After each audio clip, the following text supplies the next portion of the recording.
Hello student. In previous video we already discussed about the drug distribution process. So here in this video we forward that topic of pharmacokinetic, and here we explain about the metabolism process of drug.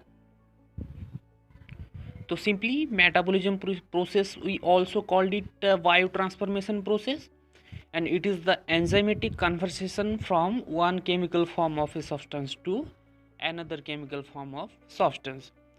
And metabolism process जो है ये एक बहुत ही important process है pharmacokinetic का। And इसमें जो lipid soluble and non polar compound means जो वाटर में सल्यूबल नहीं हो पाएगा उसे हम नॉन पोलर कंपाउंड्स बोलते हैं। तो इसमें चेंज होता है लिपिड सल्यूबल और वाटर इनसल्यूबल कंपाउंड्स को वाटर सल्यूबल और वाटर सल्यूबल कंपाउंड्स में, जो कि इजीली बॉडी से एक्सक्रीट हो जाएगा। मीन्स जो मटेरियल्स वाटर इनसल्यूबल नहीं है उसे वाटर सल्यूबल कंपाउंड में फॉर्म करेगा मेटाबॉलिज्म प्रोसेस में, एंड उसे बॉडी से इजीली एक्सक्रीट होने में मदद करेगा। ड्रग डिफरेंट एंजाइम के साथ रिएक्ट होता है बॉडी के अंदर, एंड उसका एक अलग फॉर्म तैयार करता है जो कि बॉडी से इजीली एक्सक्रीट हो जाता है, एंड उस प्रोडक्ट को हम मेटाबोलाइट बोलते हैं। और किस प्रोडक्ट को? जो प्रोडक्ट मेटाबॉलिज्म होने के बाद बनता है उस फाइनल प्रोडक्ट को मेटाबोलाइट बोलते हैं। कुछ एंजाइम्स रहते हैं जो कि मेटाबॉलिज्म ऑफ ड्रग कराते हैं, एंड उस एंजाइम को दो कैटेगरीज में बांटा गया है। एक है माइक्रोजोमल एंजाइम एंड दूसरा जो है नॉन माइक्रोजोमल एंजाइम। तो पहले हम माइक्रोजोमल एंजाइम क्या होता है वो डिस्कस कर लेते हैं। और ये पाया जाता है इनर और जैसे कि स्मूथ एंडोप्लाज्मिक रेटिकुलम में, और लीवर के स्मूथ एंडोप्लाज्मिक रेटिकुलम में, किडनी में, जीआईटी में ये माइक्रोजोमल एंजाइम पाया जाता है। एंड माइक्रोजोमल एंजाइम का कुछ एग्जाम्पल है जैसे कि glucuronyl transferase, dehydrogenase, hydroxylase and cytochrome P450। ये सब हो गया माइक्रोजोमल एंजाइम्स का example. And next is non microsomal enzymes, and ये पाया जाता है डिफरेंट ऑर्गन्स में जैसे कि साइटोप्लाज्म में, माइटोकॉन्ड्रिया में। और नॉन माइक्रोजोमल एंजाइम्स का जो एग्जाम्पल है वो है स्टरेज, एमाइडेज, हाइड्रोलेज। ये सब हो गया नॉन माइक्रोजोमल एंजाइम का एग्जाम्पल। और ये जो दो मेटाबॉलिज्म प्रोसेस रहता है उसे हम दो फेज का रहता है। एक है फेज़ 1 रिएक्शन जिसे हम नॉन सिंथेटिक फेज भी बोलते हैं, एंड दूसरा जो है फेज़ 2 रिएक्शन जिसे हम सिंथेटिक फेज भी बोलते हैं। एंड फेज़ 1 रिएक्शन में ड्रग मॉलिक्यूल्स का केमिकल चेंजेस होता है by the different chemical reaction like oxidation, reduction और हाइड्रोलाइसिस। और इस रिएक्शन की वजह से ड्रग मॉलिक्यूल एक्टिव हो सकता है और उसका जो केमिकल कंपोजिशन है वो चेंज भी हो सकता है, और इनएक्टिवेशन ऑफ ड्रग मॉलिक्यूल्स भी हो सकता है। यहाँ पे बोला गया है ड्रग इनएक्टिवेशन मीन्स ड्रग का जो असर रहता है उसे ख़त्म कर देता है। कब ख़त्म करेगा? उसका एक्शन दिखाने के बाद।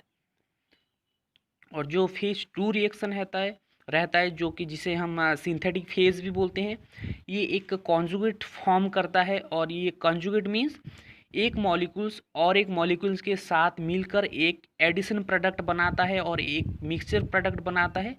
सिंपली उसे हम कॉन्जुगेट बोलते हैं। और ये कंजुगेट किस किस मॉलिक्यूल्स के बीच होगा?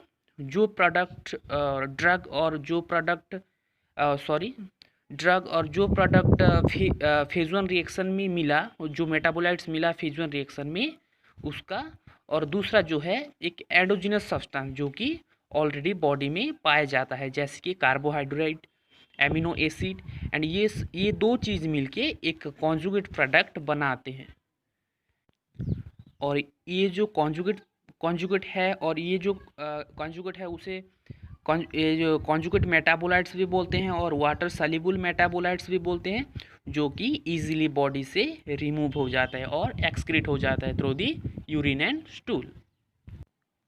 मेटाबॉलिज्म प्रोसेस का क्या एम रहता है यहाँ पे देख लेते हैं। बेसिकली मेटाबॉलिज्म का 4 इम्पोर्टेंट रोल रहता है जैसे कि ये एक्टिव ड्रग और इनएक्टिव एक्टिव ड्रग और एक्टिव ड्रग को इनएक्टिव सब्सटेंस में ये कन्वर्ट करता है, और जो एक्टिव ड्रग रहता है उसे एक्टिव मेटाबोलाइट में भी कन्वर्ट करता है। जैसे कि कोडीन को उसका एक्टिव मेटाबोलाइट फॉर्म मॉर्फिन है, उसे कन्वर्ट करता है, कोडीन को मॉर्फिन में कन्वर्ट करता है एंड उसके बाद उसका एक्शन दिखाता है।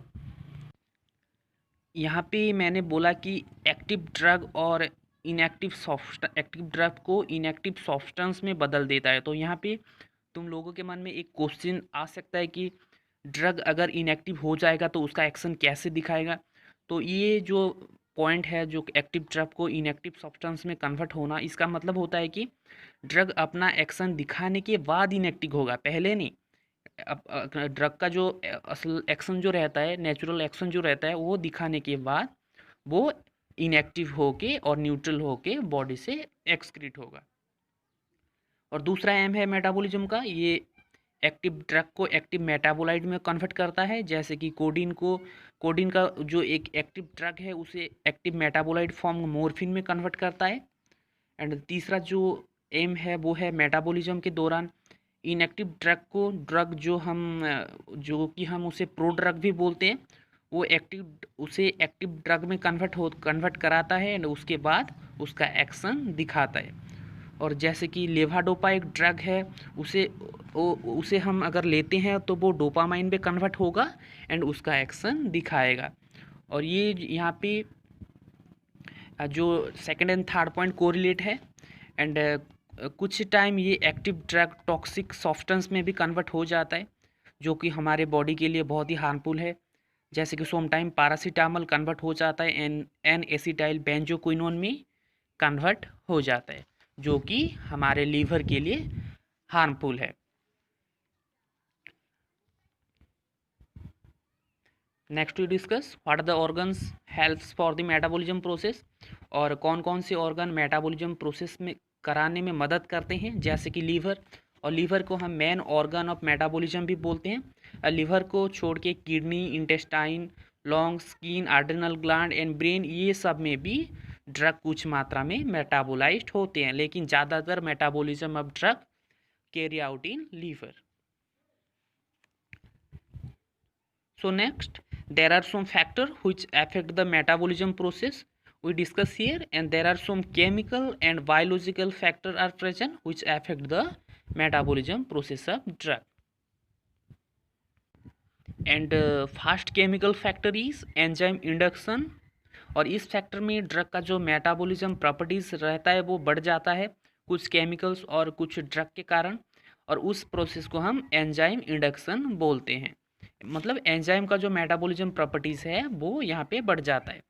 जो ड्रग या केमिकल्स एंजाइम इंडक्शन इफेक्ट दिखाता है उसे हम एंजाइम इंड्यूसर बोलते हैं। जो दिखाता है और एंजाइम इंडक्शन इफेक्ट दिखाने में मदद करता है उसे एंजाइम इंड्यूसर बोलते हैं, और ये जो रिएक्शन है उसे एंजाइम इंडक्शन बोलते हैं। अगर हम oral contraceptive and steroid drug ले रहे हैं एंड उसके दौरान अगर हम रिफाम्पिन ड्रग लेते हैं तो पहले ड्रग जो कि हम स्टेरॉयड और ओरल कॉन्ट्रासेप्टिव लिए हैं उसका मेटाबॉलिज्म ऑफ एक्शन बढ़ जाएगा। Next factor is enzyme inhibition, जो कि एंजाइम इंडक्शन फैक्टर का कॉम्प्लीटली ऑपोजिट फैक्टर है। वहाँ पे एंजाइम इंडक्शन में क्या होता था, जो मेटाबॉलिज्म इफेक्ट था वो बढ़ जाता था, यहाँ पे जो मेटाबॉलिज्म एक्शन है एंजाइम का वो कम हो जाएगा।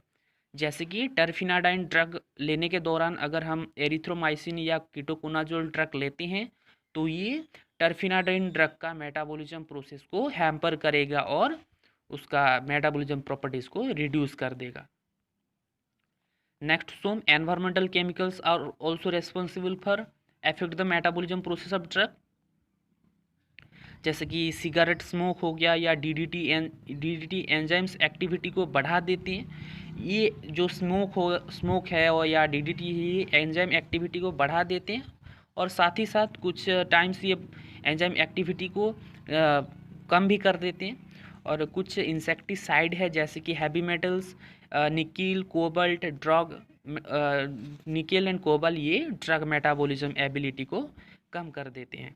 और भी कुछ बहुत सारे एनवायरमेंटल फैक्टर रहते हैं जो कि मेटाबॉलिज्म प्रोसेस को अफेक्ट करते हैं, जैसे कि temperature, altitude, pressure and atmosphere, ये सब फैक्टर भी मेटाबॉलिज्म को अफेक्ट करते हैं।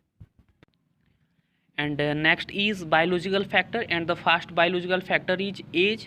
एंड एज के हिसाब से ड्रग का मेटाबॉलिज्म प्रॉपर्टीज़ भी वेरी करता है, जैसे कि 2 महीने के बच्चों के बीच और 1 साल के नीचे वाले बच्चों के बीच जो उनका जो मेटाबॉलिज्म प्रॉपर्टी स्लो रहता है, क्योंकि उनमें एंजाइम सिस्टम पूरी तरीके से डेवलप नहीं हुआ होता है। एंड उसकी वजह से जो मेटाबॉलिज्म प्रॉपर्टीज़ रहता है जो न्यूनेट्स में और इन्फेंट में कम रहता है।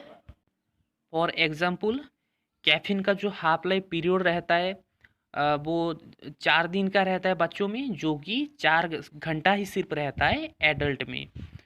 और कुछ एल्डर पर्सन मीन्स जो एज्ड पर्सन, उनका जो लीवर साइज होता है और रिवर साइज जो है वो रिड्यूस हो जाता है, और लीवर में ब्लड फ्लो भी स्लो हो जाता है। एंड इसकी वजह से जो कार्डियक आउटपुट भी है वो भी गिर जाता है।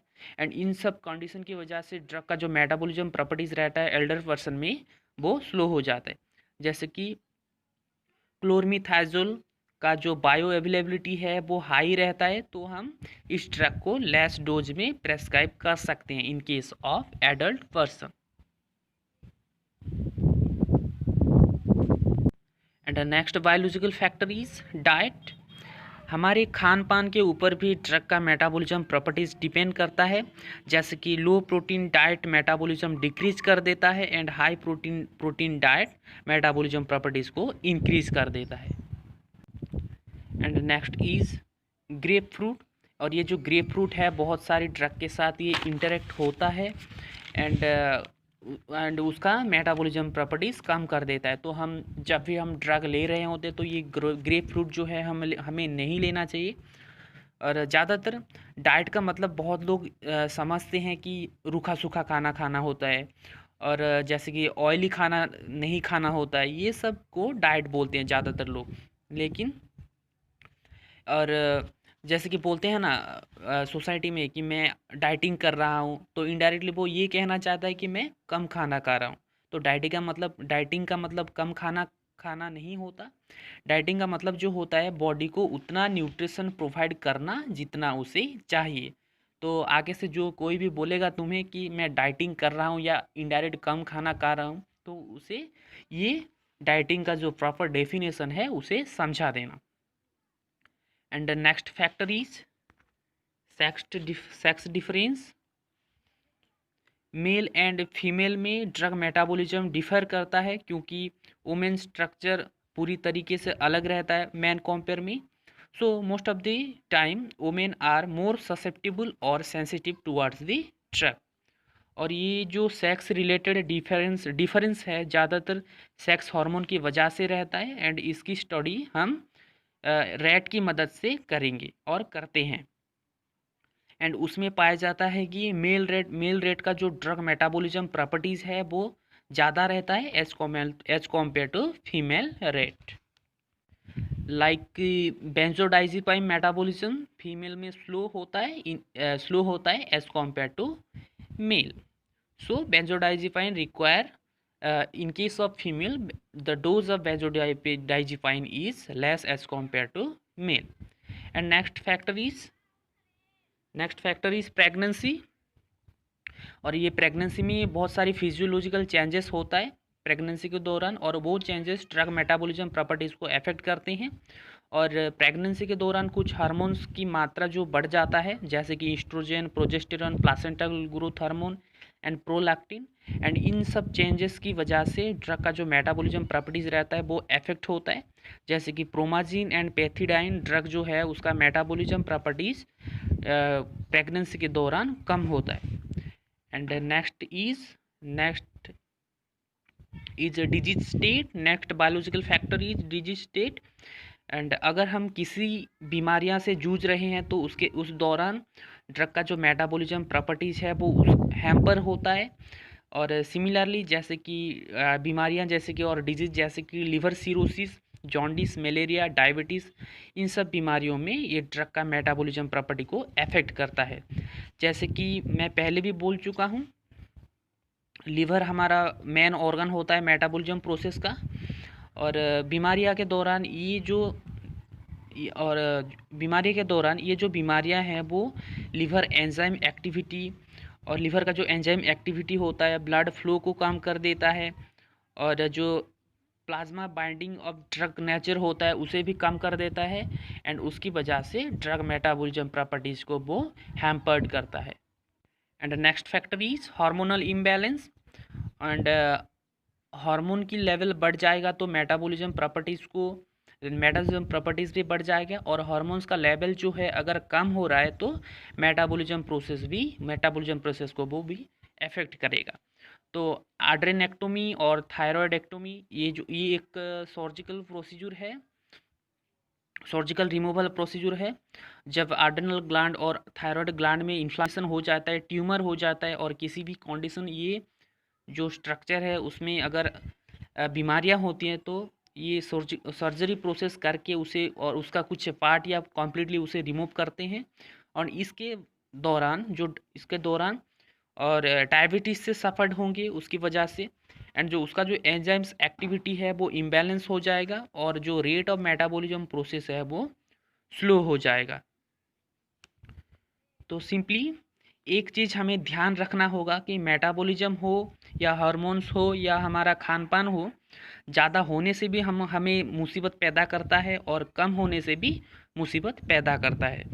तो उसके लिए और उसका जो हमें एक प्रॉपर ऑप्टिमम स्टेट में और ऑप्टिमम साइज में वो सब चीज़ें ज़रूरत होता है, जैसे कि एक बैलेंस स्टेट में जो कि हमारे